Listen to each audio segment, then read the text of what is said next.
presentasikan bahwa yaitu tentang Rumah Laksamana Maeda. Nah, jadi teman-teman, Rumah Laksamana Maeda ini merupakan saksi bisu perumusan naskah proklamasi. Nah, jadi perumusan naskah proklamasi itu terjadi setelah I.R. Soekarno dan Muhammad Hatta dikembalikan ke Jakarta ke Rasa Depok pada tanggal 16 Agustus 1945. Nah, pada peristiwa tersebut, baik golongan muda maupun golongan tua sepakat agar proklamasi segera disusun dan diumumkan kemerdekaannya. Setelah pihak memang menginginkan agar kemerdekaan Indonesia segera diumumkan, mereka pun mencari tempat yang dirasa cukup aman untuk merumuskan naskah proklamasi. Nah, akhirnya semua perwira tinggi Angkatan Laut Jepang di Indonesia yang bernama Laksamana Tadashi Maeda yang berada di Jalan Midori, sekarang Jalan Tombo Jepang 1, Jakarta Pusat, dipilih sebagai lokasi perumusan naskah teks proklamasi pada dini hari 17 Agustus 1945. Jadi di sini ada beberapa tokoh yang dimana yang menyusun teks proklamasi ada 3 orang yang dimana dipimpin oleh Soekarno dan didampingi oleh Muhammad Hatta dan Ahmad Suherbajo. Lalu di sini ada Laksamana Maeda yaitu yang memiliki rumah ini, dan di sampingnya ada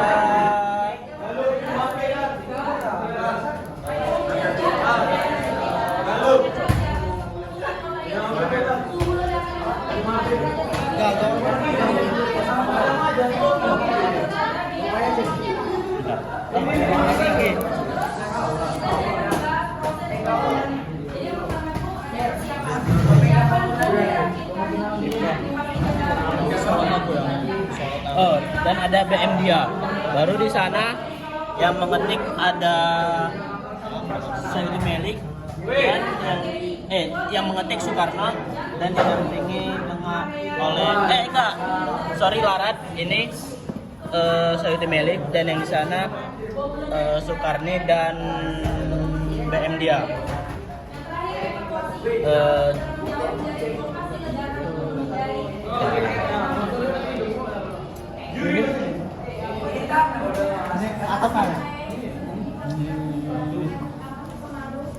Perumusan proklamasi dilakukan di Rumah Laksamana Maeda pada tanggal 17 Agustus 1945 jam 3 pagi waktu Indonesia Barat. Mungkin itu saja yang bisa saya sampaikan. Oke, jadi saya lanjut. Nah, Bung Hatta dan Ahmad Subarjo menyampaikan pemikirannya secara lisan, sedangkan Soekarno bertindak sebagai penulis konsep naskah proklamasi tersebut. Proses penyusunan naskah ini juga disaksikan oleh golongan muda yang diwakilkan oleh Soekarni, Sudiro, dan BM Dia. Sementara dari pihak Jepang ada S. Miyoshi dan S. Nishijima. Dikutip dari web resmi Museum Indonesia, Soekarno lalu membacakan naskah tersebut kepada hadirin di salah satu rumah yang kini menjadi ruang pengesahan penandatanganan naskah proklamasi. Para pemuda yang berada di luar meminta agar teks proklamasi bernada keras, akan tetapi Nishijima tidak mengizinkan agar tak terjadi hal yang tidak diinginkan dan memicu amarah dari para tentara Jepang. Beberapa kata yang diminta ada pada naskah teks proklamasi adalah penyerahan, dikasihkan, diserahkan, atau merebut. Akhirnya yang dipilih adalah pemindahan kekuasaan yang dinilai lebih halus. Selanjutnya, naskah diketik di ruang pengetikan teks proklamasi oleh Sayuri Melik. Setelah teks proklamasi selesai diketik, segera dibawa ke ruang pengesahan atau penandatanganan naskah proklamasi. Di ruangan ini, naskah proklamasi ditandatangani oleh Soekarno dan Hatta atas nama bangsa Indonesia. Peristiwa ini berlangsung menjelang waktu subuh hari Jumat tanggal 17 Agustus 1945 bertepatan pada bulan suci Ramadan.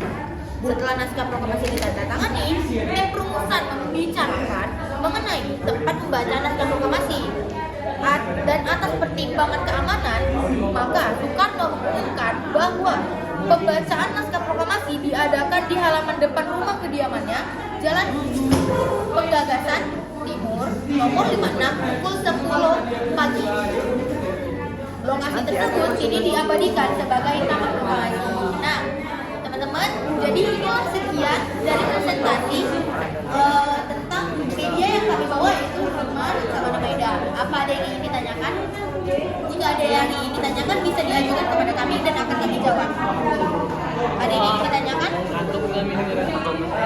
Tidak ada? Oke, terima kasih karena sudah mendengarkan apa yang telah kami sampaikan. Lebih kurangnya saya mohon maaf. Kami pamit undur diri. Assalamualaikum warahmatullahi wabarakatuh.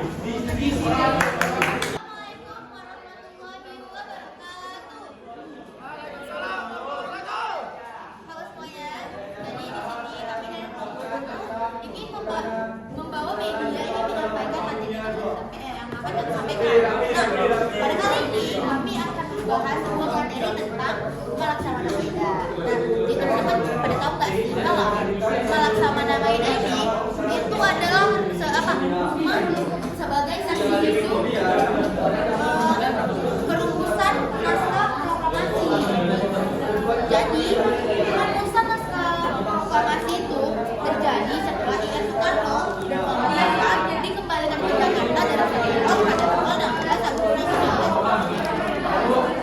Seusai peristiwa tersebut, banyak golongan muda maupun golongan tua sepakat agar proklamasi segera disusun dan dilakukan untuk kemerdekaan Indonesia. Seluruh pihak memang menginginkan agar kemerdekaan Indonesia segera diwujudkan. Mereka pun mencari tempat yang dirasa aman untuk merumuskan naskah proklamasi tersebut. Nah, mereka memilih rumah perwira tinggi Angkatan Besi Jepang di Indonesia, yaitu Rumah Laksamana Tanda Sediada yang berada di Jalan Dori sekarang nama jalannya menjadi Jalan Imam Bonjol, Jakarta Pusat. Dipilih sebagai lokasi perumusan naskah dan proklamasi pada dini hari 17 Agustus 1945.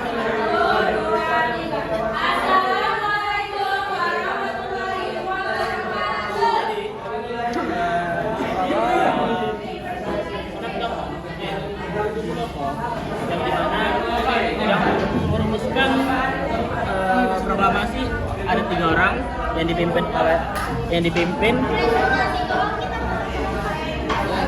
oleh Soekarno dan didampingin oleh Hatta dengan Ahmad Subarjo. Lalu di sini ada Laksamana Maeda, yaitu sang pemilik rumah, dan di sampingnya ialah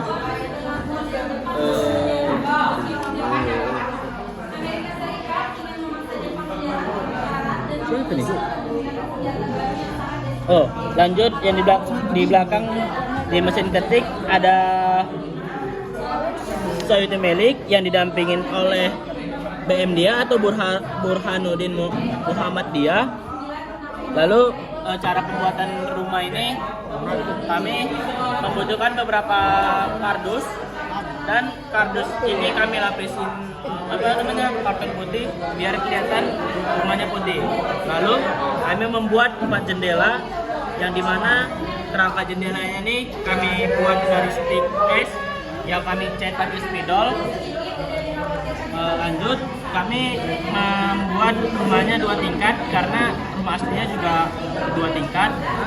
Lalu kami membuat tempat berdiri seperti tempat untuk kalau ketika kita membuat acara atau upacara.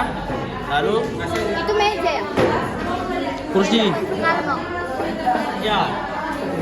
Dan yang dalam itu yang meja panjang itu kami buat dari stick yang kami timpa-timpa, yang kami buat seperti meja. Ajarah. Meja ketiknya juga seperti itu, kami buat pakai stick yang kami timpa-timpa. Kami menambahkan sedikit detail seperti tempat tidur,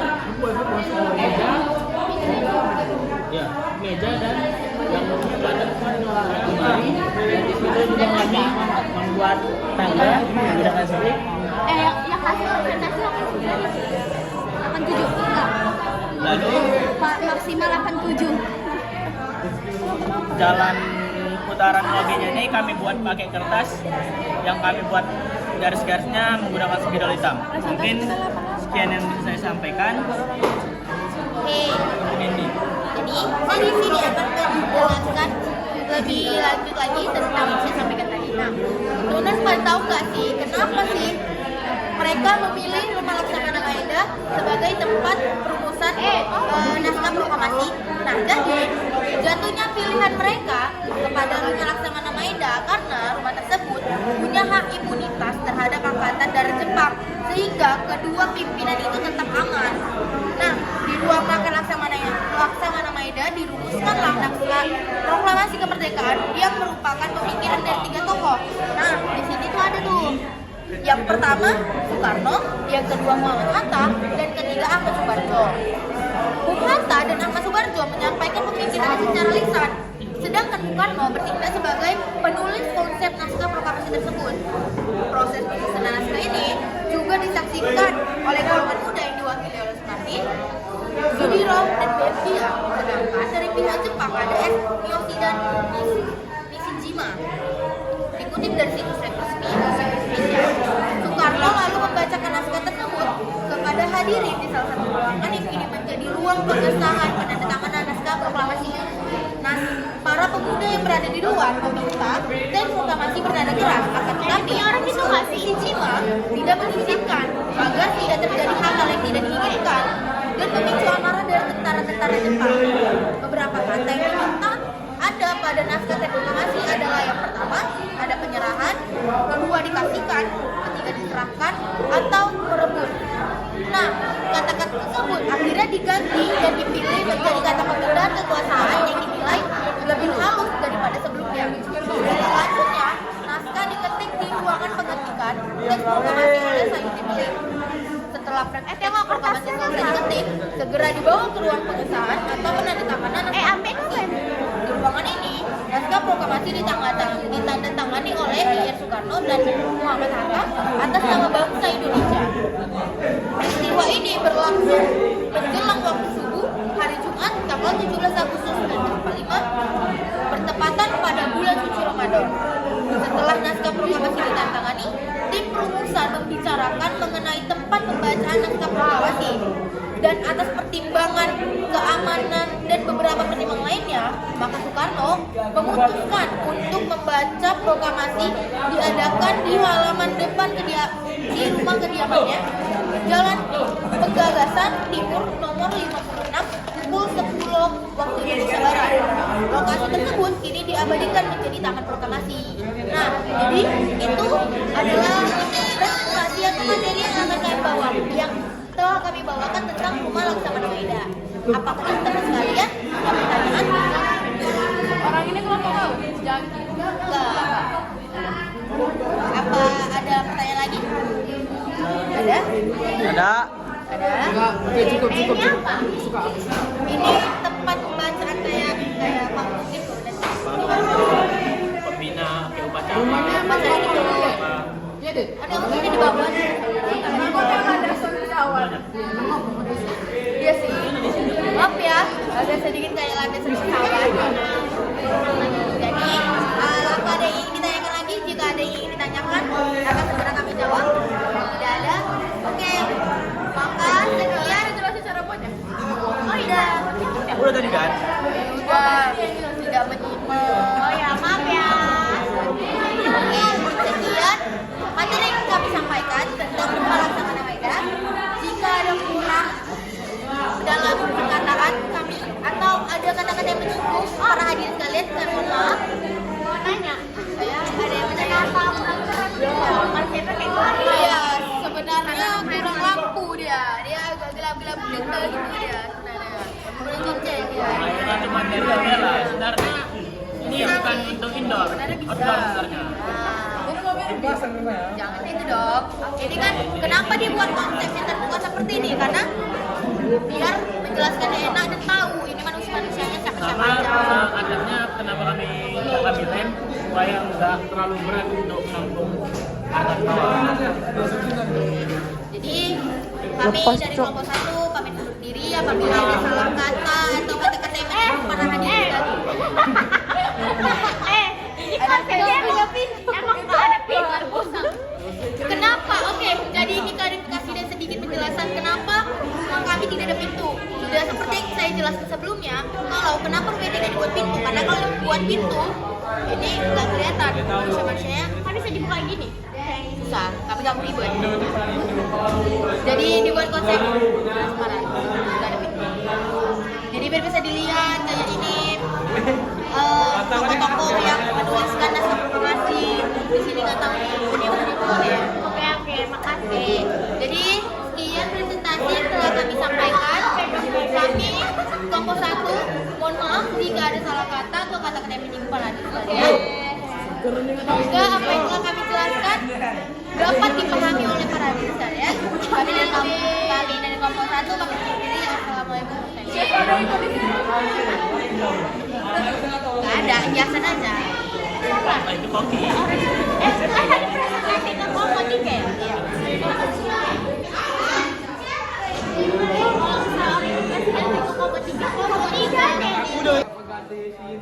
Ganti abu tuh karena dia itu sebenarnya Laksamana Maeda. Ketika orang ini sedang menyusun di lantai 1, dia itu berada di lantai 2 di tempat tidurnya gitu, di kamar tidurnya. Dia lagi bobo gitu modelnya. Boleh diambil? Jangan lah. Enggak, lihat. Nah, kemudian Itu tidur, aku pikir meninggal. kemudian guna proses pembuatannya yang ini dari stick dan di foto-foto serta di display Pak. Ini juga sama. Karena Ini apa ini? ini dia sebagai kayak lemari gitu di gambar sini. Dia memang tinggal sendiri. Kok di tempat tidur, weh? Laksamana Maedanya yang tinggal sendiri. Abang Naro. Iya. Coba. Udah kalian siapkan karena kan ini toko-toko yang berbeda. Dia nggak berkeluarga Laksamana Maeda ini. Sama keluarga cuma yang di sini. Baru tuh untuk yang di sini kardusnya itu kami potong dan yang di bagian ini luar-luar ini kami jadi kertas karton warna putih. Baru tuh ini dibuat dari kertas karton warna putih juga yang kami potong. Ini cuma cara bertutupnya. Ini cara buat Bukan maksudnya. Ini kan buat ininya kan ininya sama. yang belakang nggak? Iya, belakang. Kami cetak ini kan ini sebelumnya ini nggak tertutup kan, jadi kami tempel gitu di kertas kartonnya, kami hitangkan gitu ya. Baru yang ini kami tempel lagi. Hah? Ini di sini. Nggak jadi hujan. Pikir Arifin. Bagus. Yang mana ini kerjaan Arifin? Ini modelnya. Mau di mana dibuat? Ya kan aku Depan ini yang dibuat Arifin. Ah, ini dia panjangnya. Ini yang kosong di depan. Arifin 70 semuanya ya. terus ini kami bendera dapat pita gitu, jadi kami ambil, kami gunting, terus kami tembak pakai ini tusuk sate. Ini kayak Ini tuh kayak di bagian halaman depan rumah Laksamana Maeda, dia tuh ada kayak tempat pembina upacara gitu. apa? Kayak tempat pembina upacara. iya, Jadi tempatnya tinggi. dan ini terbuat dari stick yang kami cetak di telur reka. Kemarin ada ayunan. Hah? Kemarin ada ayunan. Surprise gitu ada. Dari tadi dia buka-buka.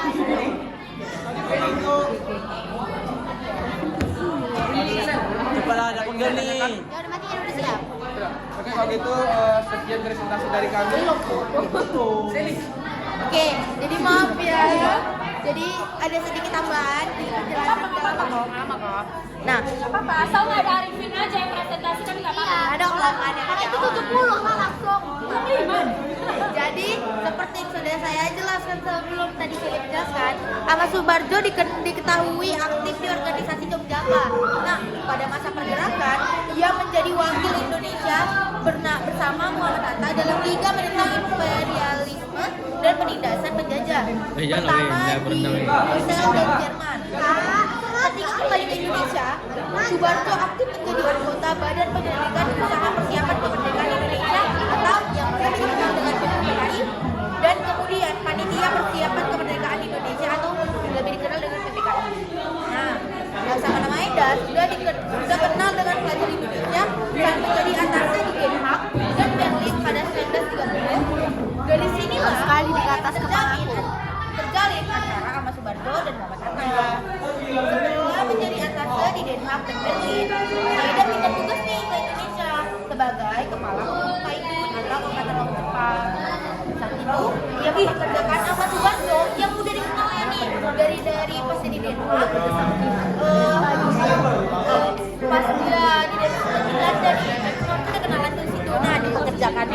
pada saat ia di Indonesia. Dalam buku Kilas Balik Revolusi karya Abu Bakar Muis disebut Ahmad Subarjo menjemput Soekarno-Hatta dan Hasan Dengklok setelah berhasil meyakinkan Soekarno untuk membawa kedua pemimpin ke Negara. Akhirnya mereka berhenti di rumah Laksamana Maeda. Disinilah mereka akan merumuskan naskah proklamasi kemerdekaan. Jatuhnya pilihan mereka pada rumah Laksamana Maeda karena rumah tersebut memiliki hak imunitas terhadap angkatan darat Jepang, sehingga kedua pemimpin itu tetap aman. Di ruang makan Laksamana Maeda dirumuskan naskah proklamasi kemerdekaan yang merupakan pemikiran tiga tokoh, yaitu Soekarno, Muhammad Hatta, dan Ahmad Subarjo. Iya, Ya, macam-macam lagi diterjemahkan kemarin. Bung Hatta dan Ahmad Subarjo menyampaikan pemikiran mereka secara lisan, sedangkan Soekarno bertindak sebagai penulis konsep naskah proklamasi tersebut.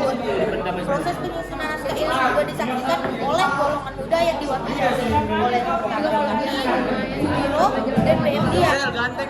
Dari pihak Jepang ada Yoshi dan Nishishima. Dikutip dari situs web Museum Indonesia, Soekarno lalu membacakan naskah tersebut kepada hadirin di salah satu ruang yang kini menjadi pengesahan penandatanganan naskah proklamasi. Para pemuda yang berada di luar meminta agar teks proklamasi diucapkan atau dibacakan dengan nada keras. Akan tetapi, Nishishima tidak mengizinkan karena takut terjadi hal-hal yang tidak diinginkan dan memicu amarah dari tentara-tentara Jepang. Beberapa kata diminta ada pada naskah teks proklamasi seperti bersidangkan, dikasihkan, diserahkan, atau berebut. Akhirnya kata-kata tersebut diganti menjadi kata yang lebih halus, yaitu pemindahan kekuasaan. Selanjutnya, naskah diketik di ruang teks proklamasi dan setelah teks proklamasi selesai diketik, segera dibawa ke ruang pengesahan atau penandatanganan naskah proklamasi. Di ruangan ini, naskah proklamasi ditandatangani oleh Soekarno dan Hatta atas nama bangsa Indonesia. Peristiwa ini berlangsung pada waktu subuh hari Jumat tanggal 17 Agustus 1945 bertepatan dengan bulan suci Ramadan.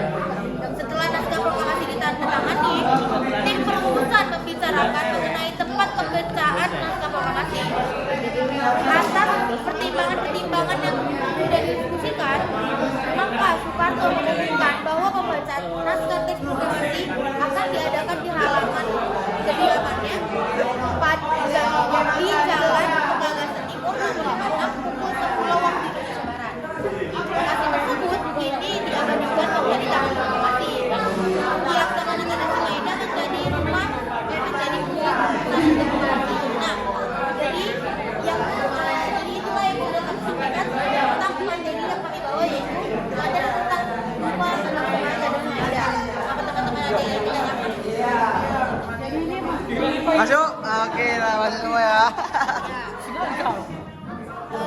Mereka di sini didengarin Masuk.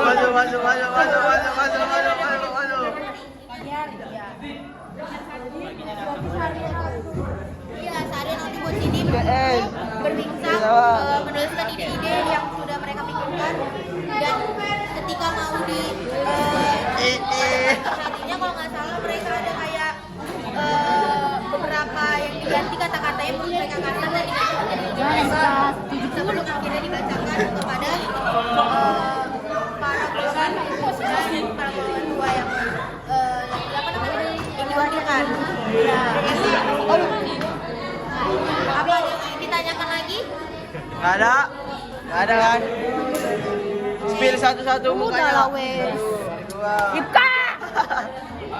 Terakhir. Kawan kami Arifin. Karena kan di rumah Laksamana pada si Maeda ini dia punya pegawai kopi. Nah, jadi ini kita Terus kokinya si kuning itu? nggak mungkin dia nggak coba kopi lagi. Udah nih kan? Di situ kopinya memasak makanan dan minuman di orang-orang Udah nih kan? Matikan kan? Iya loh.